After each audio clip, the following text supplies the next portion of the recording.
헤어진 그 사람, 과연 기다리기만 하면 다시 돌아올까요?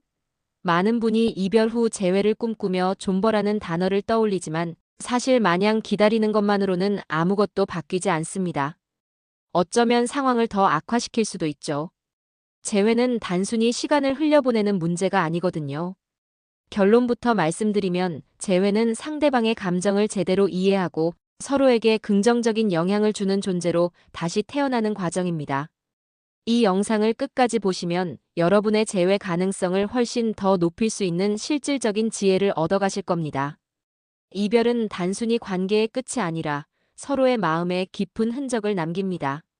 그 흔적 위에서 무작정 기다리는 건 아무 의미가 없어요. 여러분이 생각하는 것 이상으로 복잡하고 섬세한 부분들이 필요하죠. 오늘 이 대본을 통해 여러분의 재회 고민을 함께 풀어보고 현명한 답을 찾아가는 시간을 가질 겁니다. 자, 그럼 본격적으로 재회가 왜 어렵고 어떤 경우에 가능한지 파헤쳐 볼까요? 많은 분이 존버에 매몰되어 계신데 사실 무작정 기다림이 독이 되는 경우가 훨씬 많습니다.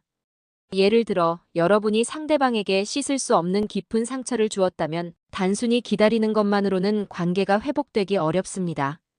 제가 상담했던 한 분은 헤어진 여자친구의 소중한 반려묘를 한겨울에 길에 버리는 상상조차 하기 싫은 행동을 하셨어요.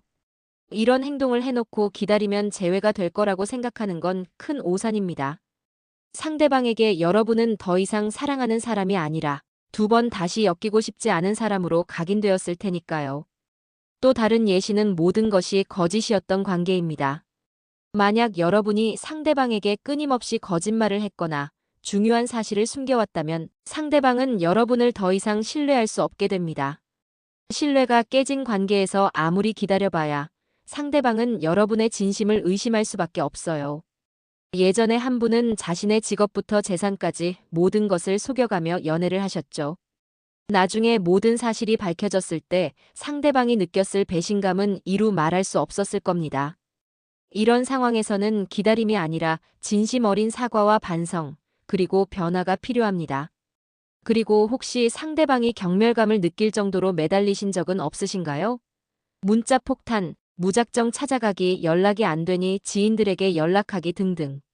이런 행동들은 상대방에게 사랑이 아니라 부담감과 두려움을 안겨줍니다. 내가 너무 사랑스러워서 돌아왔어가 아니라 정말 지긋지긋하다라는 감정만 남게 되죠. 심지어 경찰 신고나 법적 조치까지 생각하게 만드는 경우도 있습니다. 이런 상황에서 기다린다고 상대방이 여러분을 다시 좋게 볼까요? 오히려 더 멀어지게 만들 뿐입니다. 스스로를 돌아보세요. 상대방이 여러분을 사랑하는 사람으로 보았을까요? 아니면 집착하는 존재로 보았을까요? 하지만 반대로 기다림이 통하는 경우도 분명히 있습니다. 이 경우는 바로 상대방이 여러분에게 강하게 의지하고 있을 때입니다. 여기서 말하는 의지는 단순히 여러분을 좋아하는 감정을 넘어섭니다. 여러분의 존재가 상대방의 삶을 안정되게 만들고 더 나아가 행복하게 만들어준다고 느낄 때 말이죠. 이 사람이 없으면 내 삶이 너무 불안하고 힘들어. 이 사람과 함께 있을 때 비로소 진정한 나를 찾고 행복할 수 있어라고 느끼는 겁니다. 예를 들어볼까요? 오랜 연인 관계에서 한쪽이 다른 쪽의 모든 고민을 털어놓고 위로받으며 삶의 방향을 함께 고민했던 경우입니다. 상대방은 여러분이 주는 따뜻한 말 한마디, 작은 행동 하나하나에서 삶의 위안과 행복을 얻었을 수 있습니다. 주변에서 아무리 그 사람이 나쁜 사람이라고 말해도 여러분의 마음속에는 그 사람만이 채워줄 수 있는 빈자리가 있을 거예요. 그것이 바로 의지의 감정입니다. 상대방 역시 여러분에게 그런 감정을 느꼈다면 잠시 헤어졌더라도 다시 돌아올 가능성이 커집니다. 왜냐하면 그런 사람은 세상에 많지 않다는 것을 본능적으로 알기 때문이죠. 그렇다면 우리는 어떻게 해야 상대방이 우리에게 의지할 수 있도록 만들 수 있을까요? 핵심은 바로 상대방의 감정을 제대로 배려하고 이해하는 것입니다. 많은 분이 연애를 단순히 로맨틱한 감정으로만 생각합니다. 하지만 연애는 두 사람이 서로의 삶에 긍정적인 영향을 주고받는 과정이에요. 어떤 말을 해주는지, 어떤 행동을 하는지, 궁극적으로 상대방에게 어떤 감정을 느끼게 하는지가 중요합니다. 상대방이 힘들 때 여러분은 어떤 존재였나요? 혹시 여러분의 감정을 우선시하며 상대방에게 부담을 주지는 않았나요? 내가 서운하니까 내가 고쳐야 해, 내가 바뀌어야만 해라고 강요하듯이 말하지는 않았는지 스스로를 돌아보세요. 상대방이 힘들어 보일 때 먼저 다가가서 이야기를 들어주고 위로해 주려는 노력을 하셨나요? 진정으로 상대방의 입장에서 생각하고 배려했다면 상대방은 여러분에게 심리적으로 의지할 수밖에 없습니다. 연애가 계속될수록 부정적인 감정만 쌓인다면 사람들은 그 관계를 의미 없다고 판단합니다.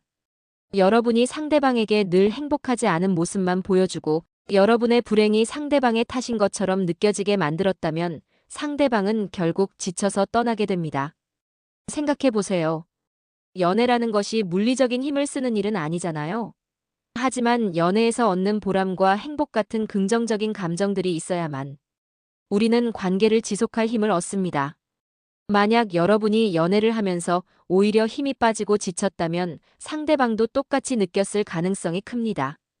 상대방의 감정을 잊지 못하고 상대방이 지쳐가는 모습을 보지 못했다면 이별의 순간조차 여러분은 상황을 이해하지 못했을 수 있습니다. 재회를 원한다면 가장 먼저 해야 할 일은 상대방이 연애를 해오면서 어떤 감정 변화를 겪었을지, 왜 이별을 결심했을지 깊이 생각해 보는 것입니다. 상대방의 입장이 되어 그들의 마음을 들여다보세요. 그래야만 진정한 배려가 시작될 수 있습니다. 결국 이별 후 재회는 무작정 기다리는 존버가 아니라 상대방의 마음을 이해하고 배려하며 서로에게 긍정적인 의지가 되는 존재로 거듭나는 과정입니다.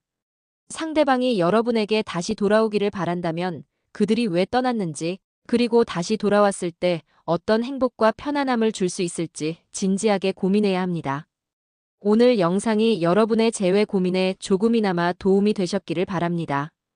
여러분은 어떤 유형의 사람이었나요? 혹시 내가 상대방에게 의지하게 만들지 못했던 점은 무엇이었을까요? 댓글로 여러분의 생각과 경험을 자유롭게 나눠주세요. 여러분의 이야기가 다른 분들에게도 큰 도움이 될 겁니다.